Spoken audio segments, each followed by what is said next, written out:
आइए 27 रजब की रात की इबादत का एक फौरी खुलासा देखते हैं। ये वो रात है जिसे शब महराज भी कहते हैं, जिसमें इबादत का सवाब 100 साल की नेकियों के बराबर माना जाता है। और हाँ, दुआएं भी कबूल होती हैं। तो पहली चीज़, नमाज का तरीका क्या है? देखें, इस रात में 12 रकत नफल नमाज पढ़नी है, और वो भी एक ही सलाम के साथ, यानी हर 2 रकत के बाद आप अत्तहियात पढ़कर बस खड़े हो जाएंगे। हर रकत में सूरह फातिहा के बाद कोई भी सूरत पढ़ सकते हैं, लेकिन बेहतर है कि 3 बार सूरह इखलास पढ़ लें। अच्छा, नमाज के बाद दूसरी चीज़ है कुछ खास वज़ाइफ। आपको 3 तस्बीहात 100 बार पढ़नी है, ठीक है?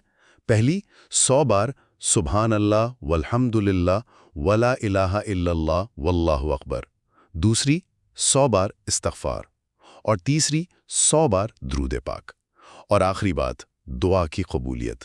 जब ये सब हो जाए तो आप अपनी दुनिया और आखिरत के लिए जो भी जायज़ दुआ मांगेंगे वो कबूल होती है। साथ ही अगले दिन यानी 27 रजब को रोज़ा रखने की भी बड़ी ताकीद है। लेकिन एक बात याद रखिएगा, गुनाह के काम के लिए की गई दुआ कबूल नहीं होगी।